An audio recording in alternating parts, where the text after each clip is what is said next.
Dani, welcome to the farm. Thank you. Thanks so much for having me here. I've made it all the way up to your amazing organic farm. I'm here to get dirty with the earth. Well, let's get down and dirty. I've got my basket here and I can see some amazing organic produce growing around me. Have you got something for my basket? Oh, look, I've got something here. Should fit in nicely. There we go. We'll put that in there. Hey. Oh my gosh. Have you got one that might be a little bit Here's small? something I prepared earlier. Just hiding that in there for you. Pop that in the basket. I'll take that. Thank you. How do you grow something like this? We're on an organic farm. What does it mean to be an organic farmer? It's a really big question, actually. It goes probably to the core of my being. Really? What it means. Yeah. Okay. Well, we've got a bit of time here. I'm gonna go straight in for it. What I'm doing is sort of a positive for the earth and for people. Yep. So, you know, I'm providing people to be able to access good quality food and especially produce, which is what we do. Yeah, right. So we're an hour out of Melbourne up in Seymour and you've got an incredible amount of produce growing at the moment. Would you mind showing me around your farm, showing me how you grow this amazing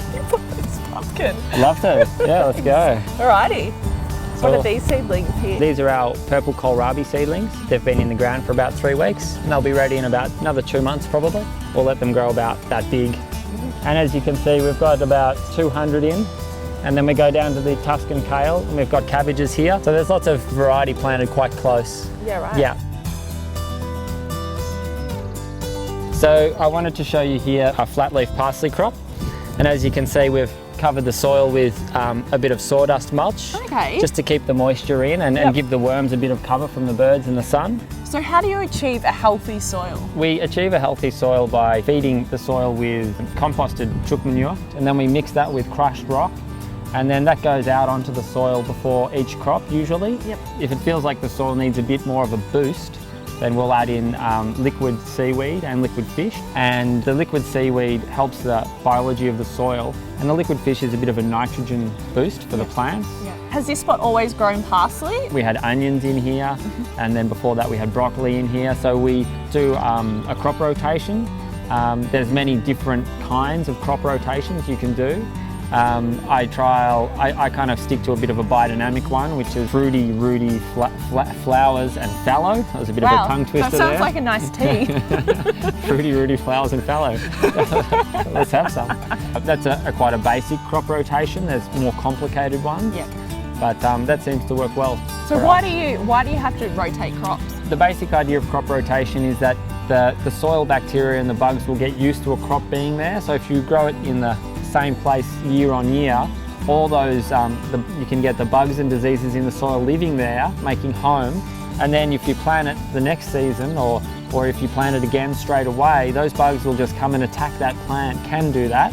So you've got to try and be a little bit careful and a bit strategic about how you organise your farm. You're trying to outsmart the bugs, I guess. Well, you know, I never feel like I can outsmart the little bugs, but yeah, we're battling with nature. Yeah. Now, what's this over here? It looks so colourful. Well, this is a vegetable pop quiz time, so you've got to tell me what the vegetable is. Okay, have a look. Well, it kind of looks like beetroot leaves, but I think it's rainbow chard. You're right, you're actually spot on. Rainbow chard it is. Yes! Yes. And it could also look like rhubarb almost as well, because it's these beautiful colours. Often at the market, people come up and go, rhubarb, and I'm like, oh, sorry, it's chard. Oh, so they might get really disappointed Very when they get it home, make their rhubarb crumble. Oh, no. Why isn't it sweet? I try not to sell people chard for rhubarb, otherwise I get, you know. All right, let's keep going. Is that corn over there? That is corn. Beautiful. How do you know if it's ripe or not? Well, it's a bit tricky at this time of the year because it's cooler. Yeah. When it's hot, the corn just keeps on pumping out. Yeah. And yeah, so you just feel it should be nice and fat and juicy. Oh yeah, this bit feels good. And it is so satisfying to pick when you take it off. It goes, it's like, oh yeah. Yeah, it has a bit of bounce to it. Yeah, should we crack it open? Yeah, that'd be All right, great. so you start from the top and you just pull that out. Oh, look at that. Yum. Look So at why that. isn't it bright yellow like other varieties that you find? This is a hybrid corn. Okay. So it has white and yellow kernels. Yep. It's called bicolor. Yep. And it's really sweet and really delicious. Wow. Is that good? Can I try it? You're making me jealous. It's so juicy, it pops in your mouth.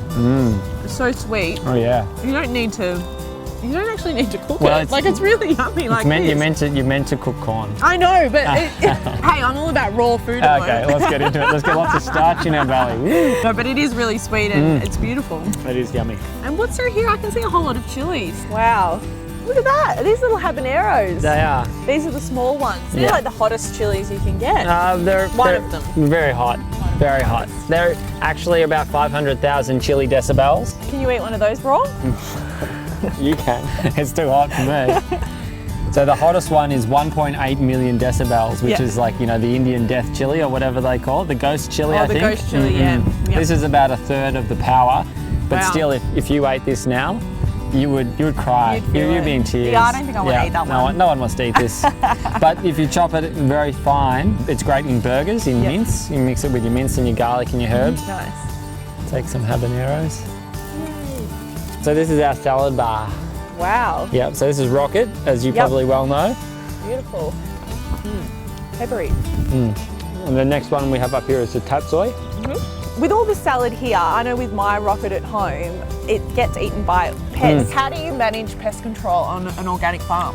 The best way to control pests is to have that healthy soil. Yeah. So if the soil is healthy, the plant is emitting happy messages. Yeah. And if the plant becomes sick, it emits unhappy messages, and the bugs have the unhappy message antenna, and they can sense the unhappiness and they fly and start attacking that plant. Just to keep the plant fully fit and working well, and just hoping that the bugs have something else to eat, or that the birds can come and take the bugs out. Yeah. So Dani, have you ever pulled a carrot before? Well, I have grown one carrot crop, but this looks different to mine. These look really big. So yeah, this is our purple carrot crop. These Wow. ones have a lovely sweetness and they're beautiful roasted. Yeah. I'll just give you a little hand with the shovel and you can pull it up. Wow. Get in there. Oh, Look look at at that. that. Look at that. That's beautiful. So you got your little ones and your big ones. So why is it purple? Is it a different variety to your orange one, or is it? Carrots started off purple when they originated from Afghanistan. And then when the Dutch got hold of them, the Dutch are like, let's make orange things. You know, the Dutch were going... Why? Why Well, just they liked orange. You know, they always wear orange, so they wanted orange carrots. So it just took off from there. Well, they became very popular. The orange carrots... But I think purple ones are way cooler. Purple ones are super cool. And then inside, you've got your beautiful orange colour there. That is amazing. Yeah. That is way cooler than just an orange carrot. Yeah, or just a purple carrot. You get both. That's good, isn't it? So where can you find this kind of produce? Something that's a little bit different and obviously organic. Head down to your local farmer's market. You'll get a great array of vegetables there, and old school vegetables. Vegetables you don't get in the supermarket, Yeah. and it's a crying shame. So every week we have these carrots at our stall at various farmers markets around Melbourne. So yeah, come down and check it out. So Dani, I've got one more big surprise for you. Really? How Yeah. big? Massive. Okay, Are you I'm ready? excited. Yeah, Let's right. go.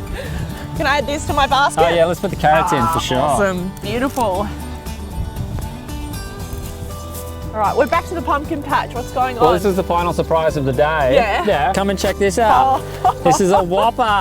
Holy! It's so heavy I can hardly lift it. Can you help me? That is Oh. ridiculous. Do you sure you Oh want my to do God. this? No, don't fall over.